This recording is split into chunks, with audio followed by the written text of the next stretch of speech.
If there's one character in Classroom the Elite Season 2 that didn't get any screen time whatsoever, that would be Kamuro. Unlike Hiyori, in which she got at least a few scenes involving her interacting with other characters, Kamuro got barely any scenes whatsoever, and that's mainly due to the fact that the anime had to cut a lot of the content from the series, as well as also the fact that they had to rearrange some scenes because of course there were moments in the series where some of the events happened differently than compared to the light novels. So today I want to make a video on who Masumi Kamuro is and what kind of person she is in the Classroom the Elite series. And like always, like I mentioned in other videos, I am going to be spoiling a few things that happened after season 2. So if you're an anime only, you have been warned, as I am going to spoil a few things that happened after the anime. So let's just begin. Now, Kamuro is a very interesting character because as of right now, we still don't really know a lot about her. And what I mean is that while we do have some scenes involving her, there hasn't really been a big major moment in which Kamuro has had the spotlight. And not even in second year, because I'm up to date with the light novels, not even in second year she has had a big moment in which she was in the spotlight. So as of right now, there's still not really any moments that Kamuro has played a huge role in this series.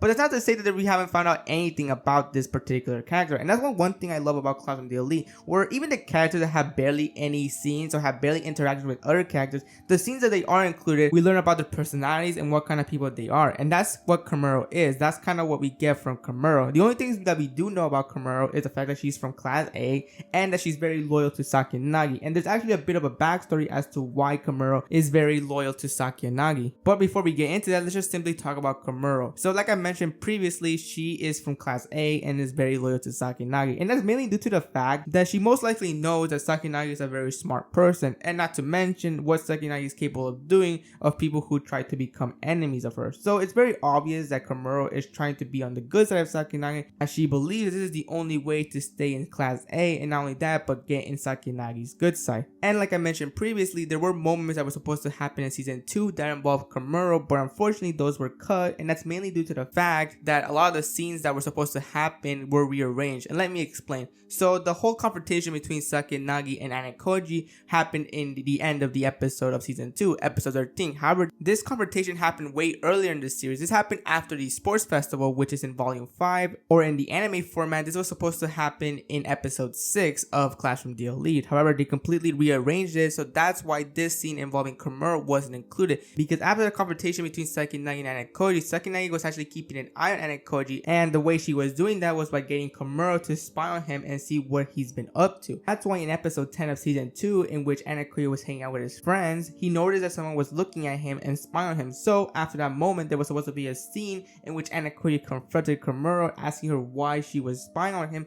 And at first, Kamuro tries to act like she has no idea what he's talking about and that she wasn't spying on Anakoji. However, Anakoji takes out his phone and shows her photos that he took of her clearly being almost near where he's at, clearly indicating that she was spying on him. And it wasn't just one time or two times. No, Anakoji showed her how many photos he took, clearly showing that it's been days since Kamuro has been keeping an eye on what he's been up to. So now that the truth came out, Kamuro came clean and pretty much admitted that yeah, she's been spying on Anakoji for days. When Anakoji tells her to stop, Kamuro denies, saying this is all under Sakinagi's orders, pretty much just showing her loyalty towards her. It was also at this confrontation that Kamuro pretty much threatened Anakoji, saying that she could easily tell Ryuen that he's the mastermind. But of course, Anakoji counters, saying that no, she's not going to do that because at the end of the day, that's not going to benefit her class, which is Class A. And remember, this is during the time when Ryuen was still trying to figure out who the mastermind of Class D is, and it seems that Sakinagi already knew who it was, but of course she was keeping that a secret from Ryuen. And it's no surprise that Kamuro knew about this information as well. So yeah, she also tried threatening Anakoji, but Anakoji countered back, which was an argument that she actually agreed on, saying how he was absolutely right, how she wouldn't just tell Ryuen who the mastermind of Class D is, as this wouldn't really benefit Class A. And in fact, this could backfire on them because Ryuen could easily just come after Class A for not revealing that information anytime sooner and withholding information that was important to him. And after this, Anakoji makes a deal to Kamuro, saying that she could spy on him all he wants and could tell Sakinagi whatever she wants, as long as she doesn't cause any unnecessary problems or gets in his way, then everything is completely fine. And after this confrontation, we wouldn't get any other scenes involving Kamuro.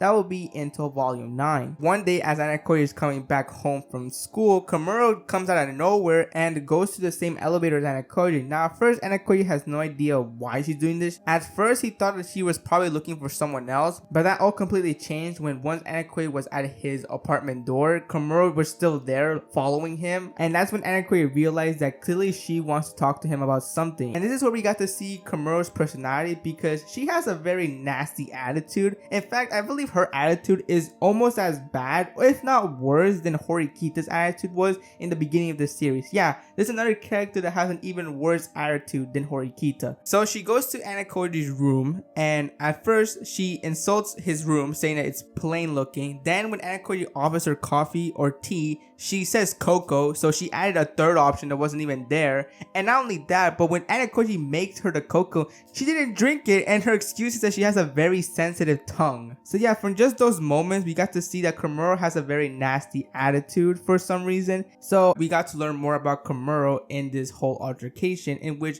when Anakoji asks her why does she want to talk to him, she says that she wants to actually betray Sakinagi and doesn't want to work with Sakinagi anymore. This shocks but also confuses Anakoji at the same time, because Kamuro has shown her loyalty towards Sakinagi. So why is she all of a sudden now just wanting to betray Sakinagi? Realizing that Anakoji is not convinced, Kamuro decides to give him a backstory of the relationship between her and Sakinagi. Although in Anakoji's head, he could care less. He just wants her to get out of his room. So because of that, he just wants to hear this backstory, and hopefully she leaves more faster. Basically, in this backstory, we find out that Kamuro was actually a shoplifter. It seemed that she had a habit of just robbing things just for the sake of robbing things. Meaning there was no motive as to why she would rob something. She just robbed things because she wanted to. It's not like she needed them or stuff like that. No, she just robbed things because she liked robbing things. And one day, once she was done robbing a certain item, that's when Sakinagi introduced herself. And at first, Kamuro was confused why Sakinagi all of a sudden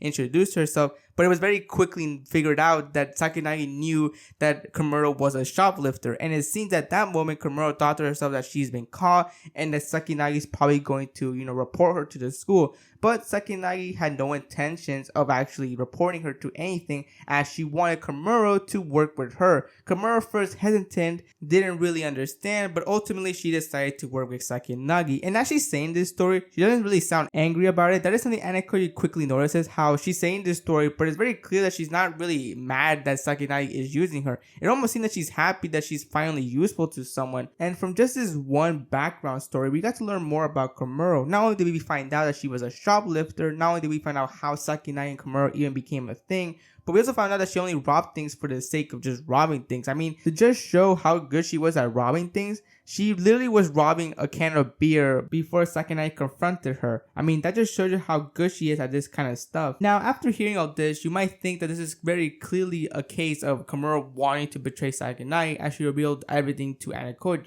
her backstory and her intentions of betraying Sakinagi. However, that's not the case whatsoever, as we will find out towards the end of Volume 9. The only reason why Kamuro did all this was because of Sakinagi's plan. Sakinagi wanted Anakoji to get involved in the whole rumors thing that was happening to Ichinose in that particular volume, which I'm not going to get too into because there's a lot of things that happened as well during that whole situation. But yeah, that's the only reason why Kamuro did all this. The only reason why Kamuro talked to Anakoji about her backstory and the connection that she had with Sakinagi was just because of Sakinagi's plan. Just showing us that she is very loyal, and it's very clear that she is not going to betray Sakinagi whatsoever. And after this, we don't really get any more scenes with Kamuro. She's mentioned here and there, and there's a few moments that she is with Sakinagi. But in terms of like a full situation that involves her, or like a full scene that involves her interacting with Anakoji or some other person, there isn't a whole lot. Like I mentioned, not even in second year has she had like a big moment in which she's like the main person being talked about in the story, or she has like some sort of spotlight. There's nothing like that whatsoever. But this all could change in the ongoing volumes. Remember, Classroom of the Elite is still ongoing. The story hasn't finished whatsoever. So who knows? Maybe in future volumes we'll get more scenes with Kamuro. I mean, the first volumes of Classroom of the Elite, volumes 1 to 3, Kei was not really an important character or a very interesting character. In fact, many people thought she was going to be a background character in the series.